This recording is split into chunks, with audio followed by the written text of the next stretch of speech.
I'm Maria Stuart, and today we're making a rich, sweet shortcrust pastry using the Thermomix.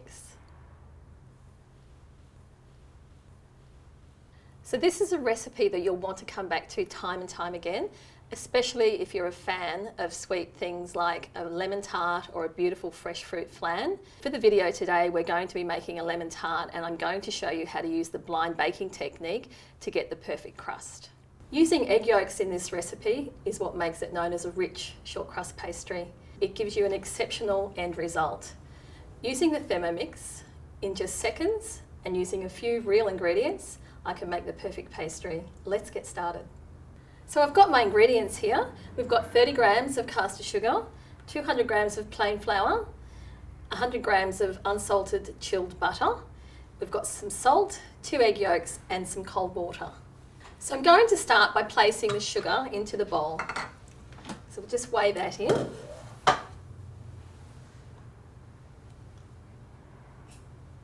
"30 grams of sugar. We need to mill this for about 4 seconds on speed 10.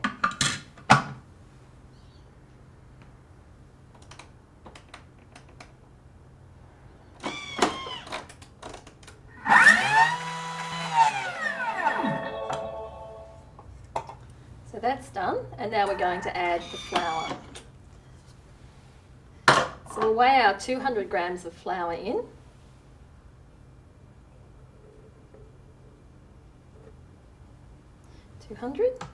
And we'll reset the scales, and we'll add 100 grams of our chilled unsalted butter in.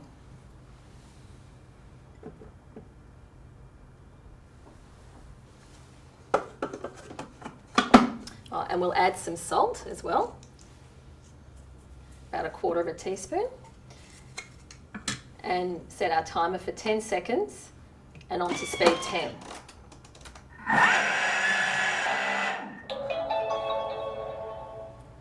So a variation of this recipe, if you're making a rich chocolate tart, is you could substitute 2 tablespoons of cocoa for the 2 tablespoons of flour, and you'll have a lovely chocolate pastry for that. Now we've got to add our egg yolks and our water to this pastry. So our 2 egg yolks go in, and approximately a tablespoon of water. If you prefer to measure, by all means do.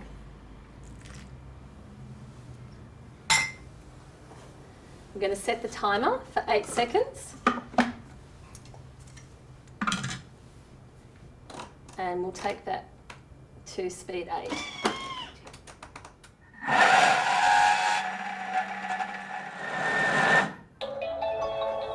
Okay, so I'm just going to check the consistency of the pastry now, see if I'm happy with that. So what you're looking for is for the pastry to be forming a ball, basically, so that is perfect, what we've got there. Okay, so what I'm going to do is just remove some of my things here and make a nice work area for myself. So we'll get the pastry onto the thermomat, and then I can just bring it into a disc or a ball, and then I can wrap that in some plastic wrap. It needs to chill in the fridge for a little while, and that helps prevent shrinkage when it's in the oven. Okay, so we'll just get our pastry out. So here we are with our lovely pastry. Look at that. The egg's given it a lovely rich colour, and we'll form that into a ball, and we'll get that wrapped in the plastic wrap. So we'll pop that in the fridge for about 30 minutes, and that will give the pastry an opportunity to rest and relax and give us the perfect end result.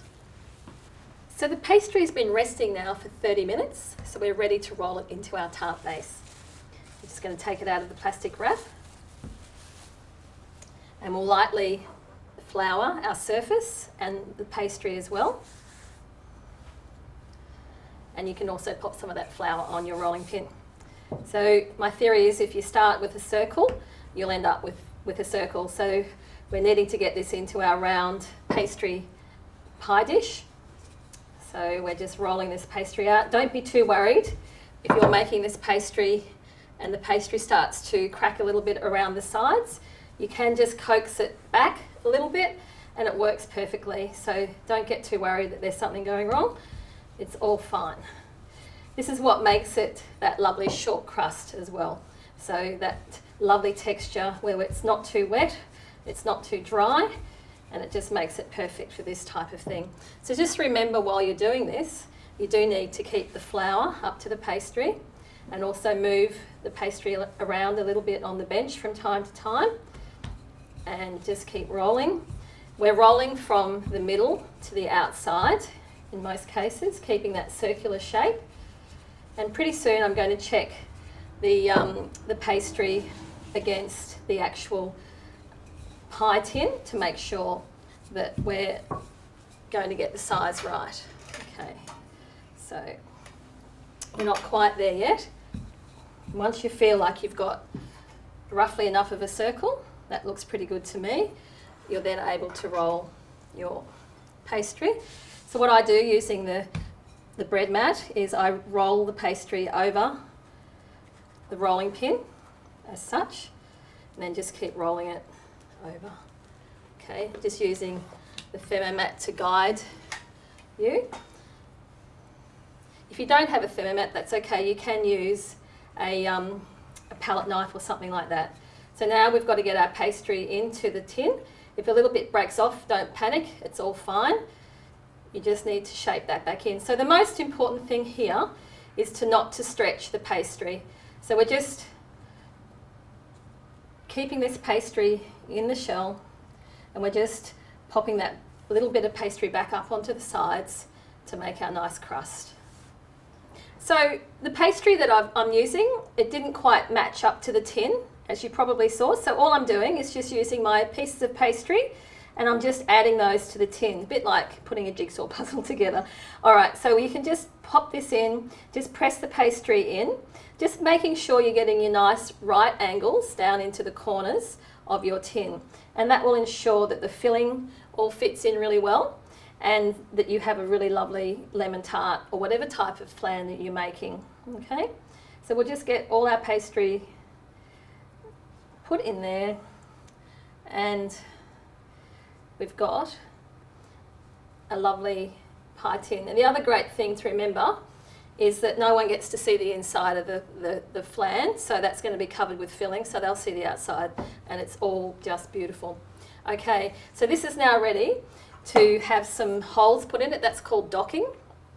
So I'm just using the back of a little paring knife and just putting a few little holes in it. And what this is for, so when it's cooking, the hot air doesn't form a bubble on the pastry. Those little holes allow the hot air to escape when it's cooking. And all I need to do now is use my Thermomix pie weights to pop into the pastry, and that will keep the weight, that will keep a weight in there, which means the pastry won't rise up. So if you don't have these, that's fine. You can use your blind baking beads, or you can use some rice or something like that. That will just, you'll need to put a layer of greaseproof or some baking paper in there, and put a weight like rice or dried beans or something like that for your weights. And then this is ready to go into the fridge. It's going to rest now for about 30 minutes before we bake it in an oven at 160 degrees, but it needs to have that 30 minutes in the fridge to rest.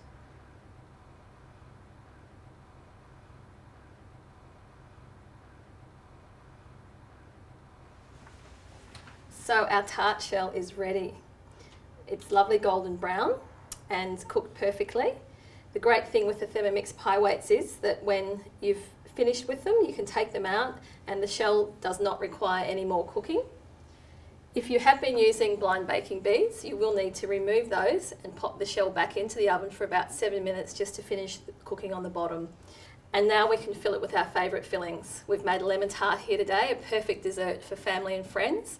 Have some cream or ice cream, and it's just beautiful. For this recipe and many others like it, jump onto the recipe community website, and any recipe requiring a rich short crust pastry will be perfect with this. Thank you so much for watching.